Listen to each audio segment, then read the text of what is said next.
نوید است که مستقیما منظورتان می‌نماییم. در استودیو منوچهر محکمов و ملوحت назаршузода салом. фармони президенти ҷумҳурии тоҷикистон дар бораи аз вазифаи судяи суди шаҳри истаравшани вилояти суғд озод намудани дилмуродзода мутобиқи моддаи 69 конститутсияи ҷумҳурии тоҷикистон фармон медиҳам дилмуродзода зуҳро наҷмиддин бо хоҳиши худаш аз вазифаи судяи суди шаҳри истаравшани вилояти суғд озод карда шавад. Президенти ҷумҳурии тоҷикистон Эмомалӣ Раҳмон шаҳри Душанбе 12 августи соли 2024.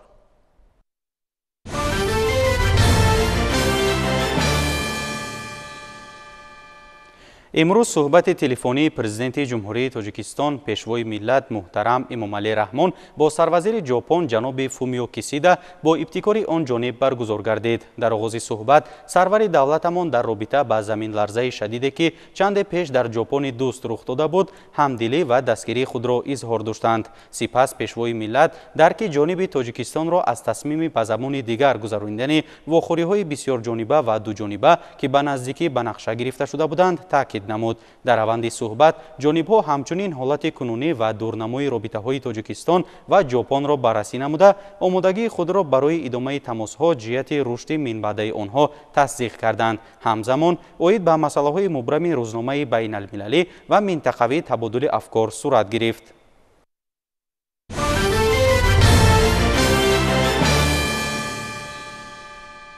امروز در قصر ملت президенти ҷумҳурии тоҷикистон пешвои миллат муҳтарам Эмомалӣ Раҳмон раиси шӯрои директорони корпоратсияи саноати кӯҳкории зиҷини ҷумҳурии мардумии чин Чен Ҷинхеро ба ҳузур пазируфтанд. дар мулоқот масоили ҳамкории кунунии ҷумҳурии тоҷикистон бо ин ширкати чинӣ ва нақшаҳои ояндаи муштарак баррасӣ шуд. тавре зикр гардид ин ширкат дар тоҷикистон ба истеҳсоли мис ва дигар металлҳои гаронбаҳои ранга машғул буда дар корхонаҳои он беш аз 2700 нафар аз аҳолии маҳаллӣ соҳиби кор мебошанд. сарвари давлат муҳтарам Эмомалӣ Раҳмон таъкид доштанд ки ҷониби тоҷикистон аз татбиқи лоиҳаҳои нави сармоягузорӣ барои иқтисоди кишвар муҳим истиқбол менамоянд. изҳори бовар карда шуд ки ҳаҷми истеҳсолот ва шумораи ҷойҳои корӣ дар корхонаҳои ширкат дар тоҷикистон ояндаи наздик то 2 баробар афзун мегардад. корпоратсияи саноати кӯҳкории зиҷини ҷумҳурии мардумии чин яке аз шарикони муҳими тоҷикистон дар соҳаи кӯҳкорӣ ба ҳисоб меравад. раиси шӯрои директори ширкат Чен Ҷинхе пас аз мулоқоташ бо пешвои миллат муҳтарам Эмомалӣ Раҳмон ба хабарнигорон гуфт ки фаъолияти босамари онҳо дар кишвари мо нишонаи бебаҳси муносибатҳои дӯстонаи ду давлати ҳамсоя мебошад. мавзӯи суҳбати имрӯзаи ман бо муҳтарам ҷаноби олӣ аз он иборат буд ки мо чӣ тавр тавонем доираи фаъолияти корпоратсияи зиҷинро дар тоҷикистон то рафт афзоиш диҳем ва густариш бахшем.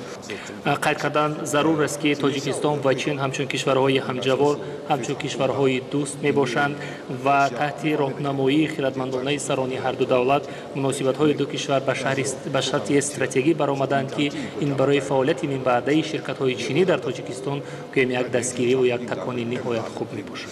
дар маҷмӯъ мехоҳам таъкид намоям ки фаъолияти ширкати корпоратсияи зиҷин дар тоҷикистон ниҳоят хуб ҳама ҷониба ба роҳ монда шудааст ки ин аз дастгирии бевоситаи ҳукумату давлати тоҷикистон ва мардуми тоҷикистон маншаъ мегирад ва бо истифода аз фурсат мехоҳам миннатдории худро ба ҳукумат ва мардуми тоҷикистон баён намоям.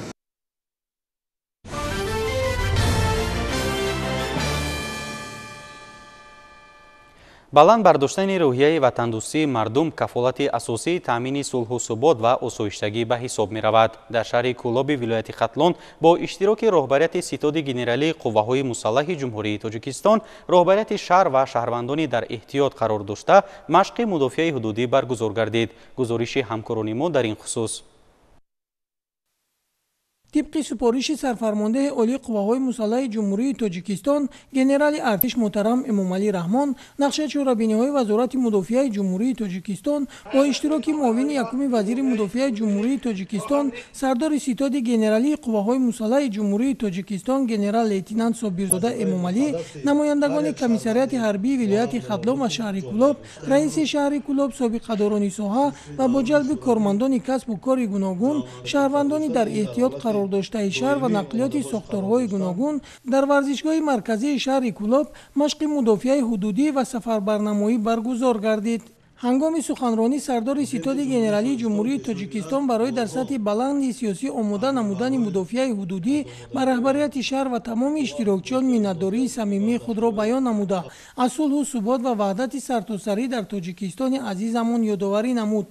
иброз дошт ки маҳз самараи дастгириҳои ҳамаҷонибаи давлат ва ҳукумати ҷумҳурии Тоҷикистон аст ки имрӯзҳо шаҳрвандон дар як фазои орому осуда кору фаъолият намуда истодаанд.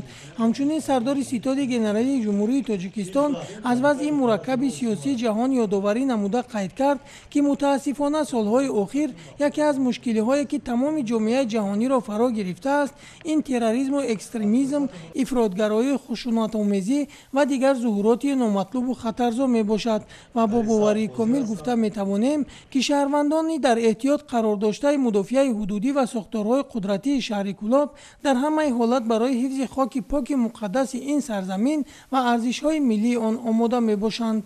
дар идома раҳбарияти шаҳри Кӯлоб иброз намуданд ки таъминоти волояти қонун, риояи ҳатмии он ва интизоми хубу намунавии шаҳрвандони дар эҳтиёт қарор дошта бори дигар собит месозад ки шаҳрвандони бо нангу номуси Кӯлобшаҳр баҳри ҳифзи музаффариятҳои истиқлолият, пойдории сулҳу ваҳдати миллӣ, арзишҳои муқаддаси миллӣ, марзу бум ва осоиштагии мардуми Тоҷикистони азиз дар пайравии асосгузори сулҳу ваҳдати миллӣ пешвои миллат муҳтарам Эмомалӣ Раҳмон пеш аз ҳама ба савганди ҳарбӣ ёдкардаи худ содиқ мебошанд.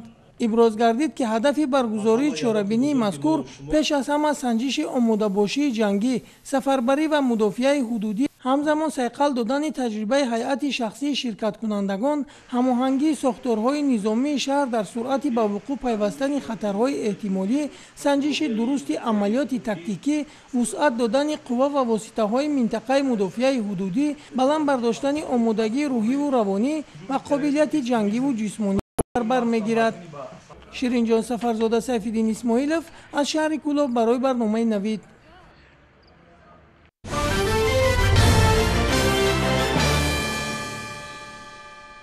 дар ҳамаи деҳаҳои ҳудуди ҷамоати деҳоти Навгилеми шаҳри Исфара ба истиқболи ҷашни фархундаи 35-солагии истиқлоли давлатӣ корҳои ободонию созандагӣ идома доранд. аз ҷумла сокинони деҳаи Офтобрӯй тасмим гирифтанд ки дар давоми 2 соли оянда роҳи байни деҳаро ки 5 километр масофа дорад пурра асфалтпӯш намоянд. айни ҳол кор дар ин самт оғоз шудааст ва бо маром идома дорад. иттилоъ медиҳанд ҳамкорони мо. дар пайравӣ аз амалҳои созандаи асосгузори сулҳу ваҳдати миллии пешвои миллат, президенти ҷумҳурии Тоҷикистон муҳтарам Эмомалӣ Раҳмон дар доираи нақшачорибиниҳои 35-солагии истиқлолияти давлатии ҷумҳурии Тоҷикистон мардуми созандаи ободкори шаҳру деҳоти Исфара ба вусъати корҳои ободонию созандагӣ камари ҳиммат бастанд. дар ин раванд сокинони ҷамоати деҳоти Навгилем низ ба пешвози ҷашнҳои таърихӣ дар корҳои ободониву созандагӣ саҳми арзанда гузошта бо ҷалби соҳибкорон мардуми деҳоти Офтобрӯй барои ободонии маҳалли худ ҷаҳду талош карда истоданд. аз ҷумла бо ташаббусу иқдомоти созандаи мардум нафароне ки маблағҳои худро барои ҳаҷ пасандоз намуда буданд барои таъмири роҳ сарф карданд. саҳмгузории соҳибкорони ватандӯсту саховатпеша ва саъю кӯшишу саҳми сокинони ободкори деҳа таъмиру азнавсозӣ ва мунфарш кардани роҳҳои дохилии маҳаллаҳои зист бо маром идома дорад. боиси қаноатмандист ки мардуми эҳсонкору ободгари деҳоти Навгилем ҷавобан ба ғамхориҳои рӯзафзуни роҳбарияти давлату ҳукумат корҳои созандагии ободониро дар муассисаҳои маорифу тандурустӣ ва ҳам таъмиру ободонии роҳҳои дохили маҳаллӣ аҳлонаю дастҷамъона вусъат мебахшанд. сокинони маҳаллаҳои деҳоти Офтобрӯй низ ин иқдоми нек ва кори хайру муҳимро идома бахшида корҳои таъмиру мунфаршкунии 55 километри роҳҳои кӯчаҳои худро бо саҳми соҳибкорону мардуми ҳамин маҳаллаҳо мунфарш намуда истоданд ва мунфаршкунӣ идома дорад. бо муносибати 35-солагӣ ҳамин асфалтпӯшкунӣ деҳамонро саркарда истодем.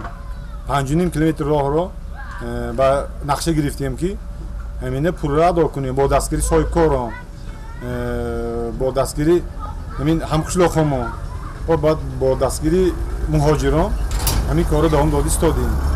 оянда ба роҳат бо ҳамин корро давом метиҳем, бо дигар корҳоям ҳамин нақша бигирифтагӣ.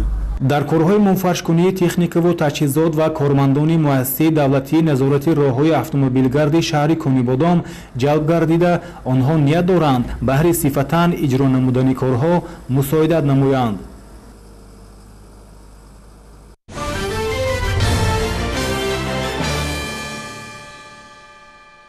дар давоми 6 моҳи сипаришудаи соли равон дар ҳудуди вилояти Хатлон 40 корхонаи нави саноатӣ мавриди истифода қарор дода шудааст. ин боис гардид ки дар баробари таъмини садҳо нафар бо ҷои кори доимӣ, ҳамчунин ҳаҷми истеҳсоли маҳсулоти саноатӣ ва содироти он ба хориҷи мамлакат нисбат ба ҳамин давраи соли сипаришуда зиёдтар шавад.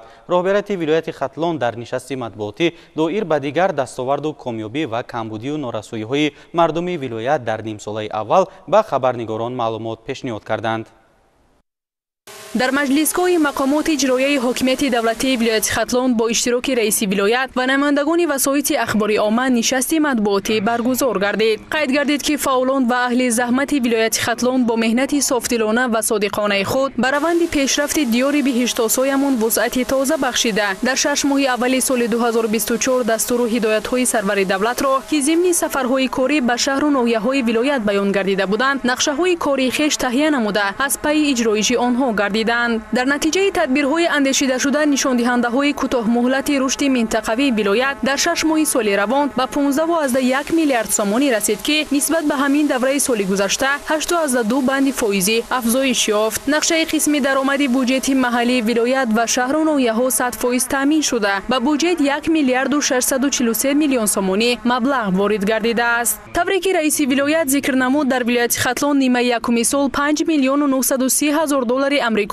сармояи хориҷӣ ворид гардидааст ки 4 миллиону 126 ҳазор доллари онро сармояи мустақими хориҷӣ ташкил дода, нисбати ҳамин давраи соли 2023 44.2 миллион доллар кам мебошад. вобаста ба саволи хабарнигорон дар бораи содироти маҳсулот аз вилояти Хатлон ба хориҷи кишвар, раиси вилоят изҳор дошт ки гардиши савдои хориҷӣ дар нимаи якуми соли 2024 ба 225 миллион доллари амрикоӣ баробар гардид ки аз он ҳаҷми содирот 118 миллион долларро ташкил дода, нисбат ба ҳамин давраи соли гузашта 40 миллион доллар зиёд мебошад. дар ин давра дар сохтори содирот 209 ҳазор тонна маҳсулоти саноатӣ бо маблағи 115.3 миллион доллари амрикоӣ содирот шудааст ки нисбат ба соли 2023 бо маблағи 39.5 миллион доллар зиёд мебошад. маврид ба зикр аст ки соли ҷорӣ дар вилоят 177 номгӯи маҳсулоти саноатӣ истеҳсол шудааст ки аз онҳо суръати рушди 145 номгӯ таъмин гардида 13 намуди маҳсулоти саноатӣ ба роҳ монда шудааст. ҳамзамон дар ин давра аз ҳисоби соҳибкорони ҳиматбаланди вилоят 40 коргоҳу корхонаҳои истеҳсолӣ бо 343 ҷойи корӣ ба истифода дода шудааст. гуфта шуд ки дар самти варзиш низ дар ин нимсола натиҷаҳо назарраст буда. варзишгарони вилоят дар 95 чемпионат ва мусобиқаи ҷумҳуриявӣ ширкат варзида сазовори 520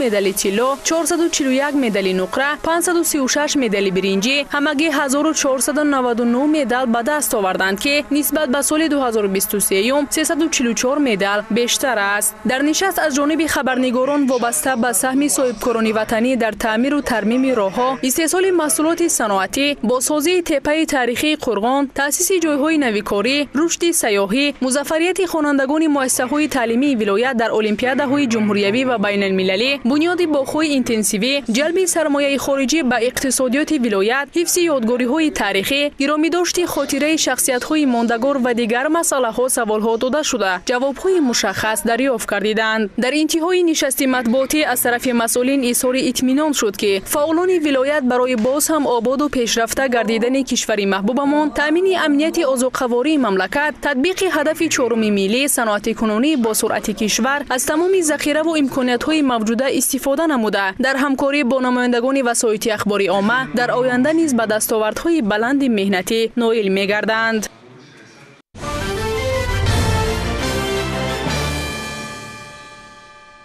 дар мавсими имсола таъмини майдонҳои кишт дар ноҳияи Ҷалолиддин Балхӣ бо оби полезӣ беҳтар гардидааст. бо дастрасии пурра ба оби полезӣ дар ноҳия заминҳои корам сарсабзу хуррам гашта, дар баробари ҷамъоварии ҳосили кишти асосӣ деҳқонон кишти такрорӣ ҳама гуна зироату сабзавот ва полезиҳоро роҳандозӣ намуданд ва аз он ҳосили фаровон ба даст меоранд. шарҳи бештари мавзӯъ дар гузориши ҳамкорони мо. استفاده ثمرناک هر یک وجب زمین برای دهقانان و ساکنان دهکده‌های ناحیه به نام جلال‌الدین بلخی امکان می‌دهد که در غنی گردانیدن بازار داخلی و خارجی سهم گذاشته مرحله به مرحله کشتی دلخواه محصولات کشاورزی را به راه مانده با این وسیله زندگی خویش را نیز بهسازند. این شب و روز در زمین‌های کورمی ناحیه نشونمای محصولات کشاورزی خوب به نظر می‌رسد. در مقیاس جماعت دهاتی کلیل 381 خواجگی‌های دهقانی و کوپراتیو استحصالی فعالیت دارند. میدان عمومی زمین‌های کورمی خواجگی‌ها 1291 گکتار را تشکیل می‌دهد. از این 456 گکتار زمین‌های یاری رسان، زمین‌های نزدیاولگی و 65 گکتار زمین‌های یاری رسان را تشکیل می‌دهد. 270 گکتار زمین‌های کشتی تکراری با نقشه گرفته بودیم، از جمله مکه دون 70 گکتار، شولی 50 گکتار، موش 4 گکتار، دیگر غله‌دانگی ها باشد 15 گکتار. امروز موافق دورنمای اداره کشاورزی ناحیه ای دهقانان جماعت دهاتی کلیل باوری حاصل داریم که ما همین کشتی تکراری را روزهای نزدیک به آخر میرسانیم. تا امروز ما 147 گکتار زمین کشتی تکراری را گذراندیم. شالیکاری نیز در سمت‌های خواجگی قشلاق یکی از ساحه‌های درآمدناک محسوب می‌یابد. از این رو دهقانان و کشاورزان جماعت دهاتی کلین این ناحیه عادتاً پس از جمع‌آوری حاصل یکم زراعت‌های گوناگون کشاورزی کشت و کار شالی را به راه می‌مانند. این نوع محصولات که در روزگار هر روزه ساکنان استفاده گردیده برزگران را ضرورت بیشتر به راه ماندن کشت و پرورش شالی پیش می‌آید. با این مقصد میدان این نماد زراعت همساله در جماعت مذکور وابسته به امکانیت افزون کرده می‌شود. جای شالی که مثال ما همینجا انا استودایم کشتی گندم بود، جای بعدی گندم در میدان 2 گکتار کشتی شالی گذراندیم. کشتی شالی را گرفتیم با کارکار زمین در جوش میاریم، جوش با نصیب باشه گندم میکاریم. همزمان برزگران در برابر کشتی تکراری شالی توسط پایگاه آبکشانی در میدان 1.5 گکتار زمین سبزی کاریدند. به اطلاع مسئولین این زمان سبزی نشونمای خوب داشته. برای زیاد نمودن این نوع محصولات کشاورزان راههای درست اگروتکنیکای کشت را به کار برده نقشه دارند که آینده نزدیک از دسترنج خویش حاصل فراوان رویانند. از 35 گکتاری که ما در نقشه دورنمای تا میروز 7 گکتار کشتی سبزی را گذراندیم. و خیلی دیدید با دوام دوره نقشه داریم که کشتی سبزی را به انجام برسانیم و در روزهای نزدیک ما با کشتی کارتوشکا را سر میکنیم. کشاورزان در برابر استفاده درست زمین‌های یاری رسان و نزد حولگی اینچنین قطعه‌های نزد مؤسسوی را نیز مقصدناک استفاده برده در هر وجب از قطعه‌های الهیده محصولات دانگی، پالیزی و دیگر نوع حاصلخیز زراعت نیاز خود را کشت و نگهداری میکنند. گزارش محمد رضا شریف‌زاده، طالب جان سیفو برای برنامه اطلاعاتی نوید از ناحیه جلال‌الدین بلخی.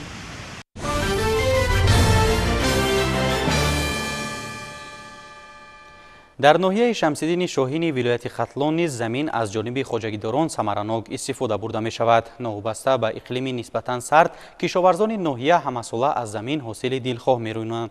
استفاده زمین های نزد حولگی نیز از جانب ساکنان ناحیه درست به راه مانده شده است. اطلاع می دهد همکاری ما خواجه نظریف. این رستنی لوبیا است. در ناحیه به نام شمس‌الدین شاهین مثلش نیست. باری اول در دهه دیودار دهات شوراباد در حولی نوریدین سنگوف پرورش کرده شده است. از تخم لوبیا 10 دانه‌ای که به نوریدین در دوشنبه تحفه دادند او آنها را نخورد و در این کنج حولی شینان. از بس که او به نوآوری در ساحه کشاورزی ذوق دارد از 10 دانه اکنون نوریدین هزارها دانه لوبیا که اندازه دانه‌اش را به دانه زردآلو برابر کردن امسال حاصل میگیرد. قطعه زمینی نزد حولگی منزل استقامتی اما که نوریدین کلان نباشد هم آن را به قطعه‌ها جدا نموده محصولات‌های گوناگون کش نموده است.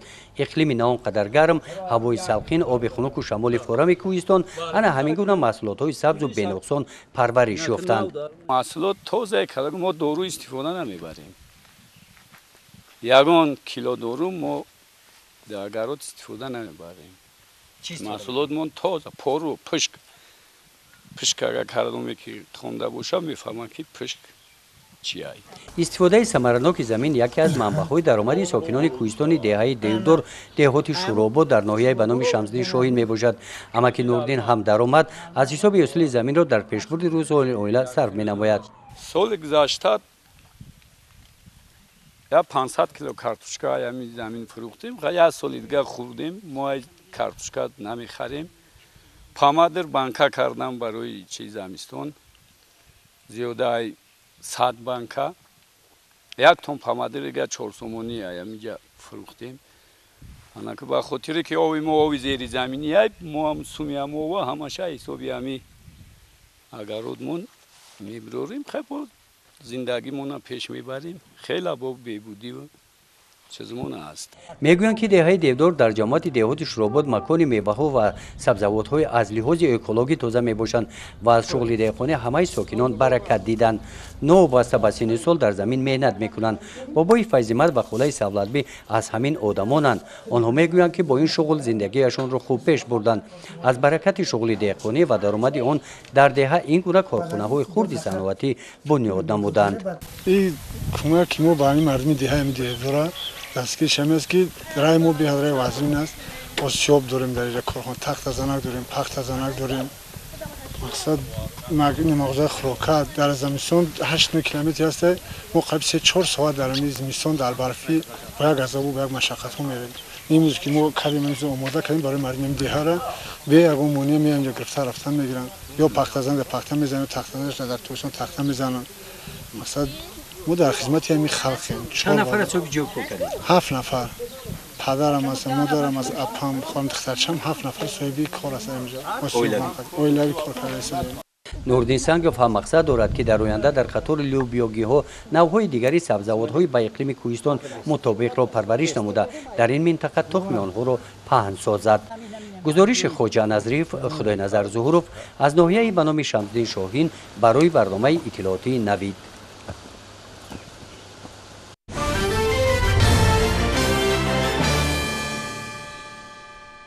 در عرفه فرا رسیدن سال نو تحصیل کارخانه‌های دوزندگی ناحیه واسه در مرکز سودا و خدمترسانی سلطان کبیر واقع در مرکز ناحیه یارمارک فروش سر و لباس مکتبی تشکیل کردند. امسال سر و لباس و دیگر لوازمات خانگی در این ناحیه با تخفیف پیشنهادی ساکنان گردانده می شود. اطلاع می‌دهند همکاران ما.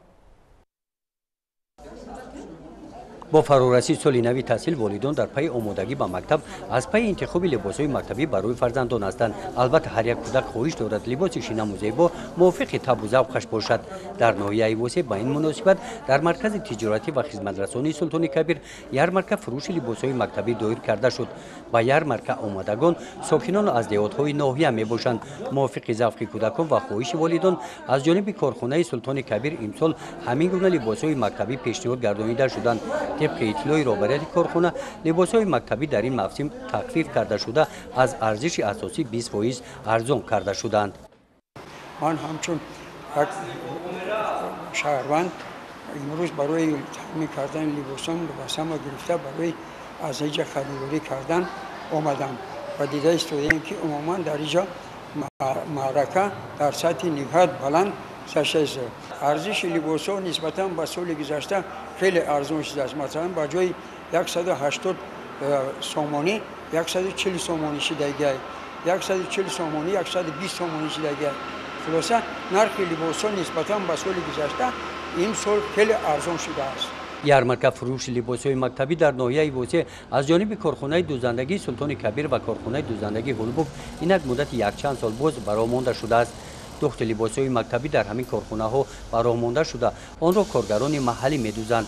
مؤسسه‌های تعلیمی با این کارخانه‌ها شرطنامه دارند. در همین زمینه طبق شرطنامه بین مؤسسه‌های تعلیمی و مرکز تجارتی و خدمترسانی سلطان کبیر 20000 دانه لباس‌های مکتبی خریداری باید گردد. در کارخانه دوزندگی برای اجرای شرطنامه امروزها کارگران با تیار نمودن لباس‌های مکتبی مشغول می‌باشند. کارخانه خواهش مزاجان را به نوبت می‌گیرد. در صورت پیدا شدن درخواست موافق خواهش مزاج دخت آن را براه می‌ماند. طبق اطلاع یارمارک فروش لباس‌های مکتبی باز یک چند روز دیگر ادامه می‌یابد. بعد خریداری مزاجان امکان دارند که در مرکز دلخوشی مرکز به سیر و سیاحت و بازی‌های گوناگون مشغول شوند. تدبیر مذکور از جانب رهبریت مرکز تجارتی و خدمترسانی سلطان کبیر و طور رایگان در این روزها به کودکان خدمت می‌رسانند. گزارش خواجه نظریف خدای نظر ظهوروف از ناحیه واسه برای برنامه اطلاعاتی نوید.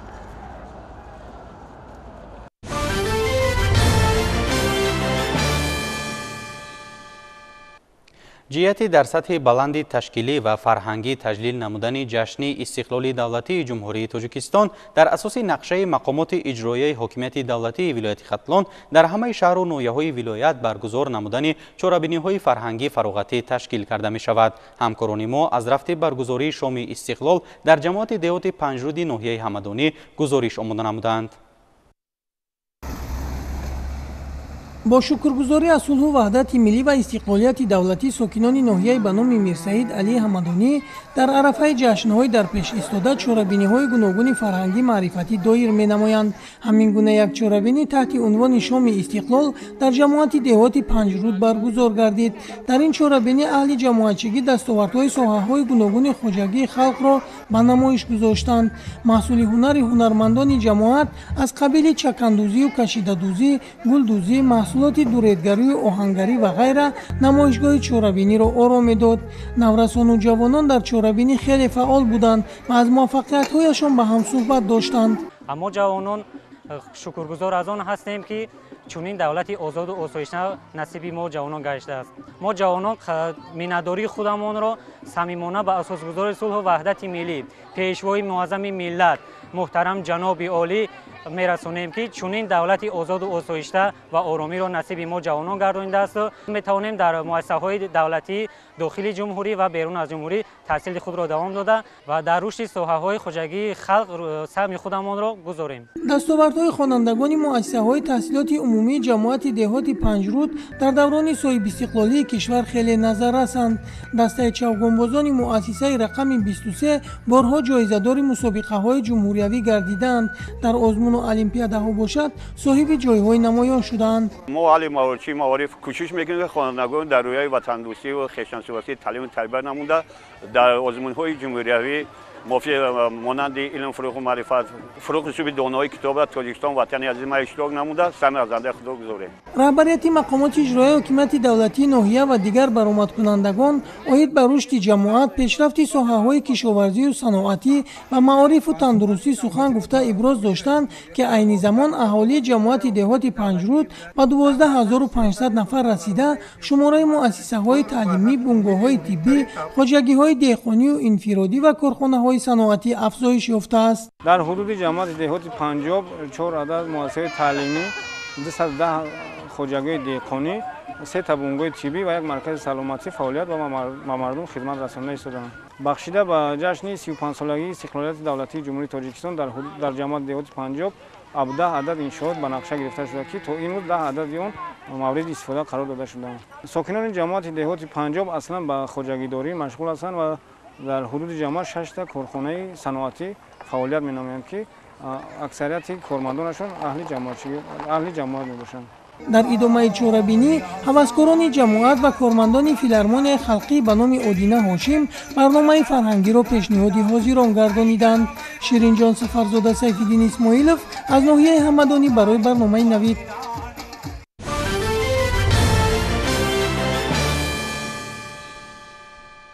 гармои ғайримуқаррарии ҳаво минтақаи аврупоро то ҳол тарк накарда аст. Вазъият махсусан дар Фаронса ва Италия нигаронкунанда ба назар мерасад. Дар пойтахти Россия шаҳри Москва асари маъбади Навадовичи рассон Валентин Седовро ба музоида гузоштанд. Шарҳи бештари ин ва чанд хабари дигар аз хориҷи мамлакат дар саҳифаи навбати барнома.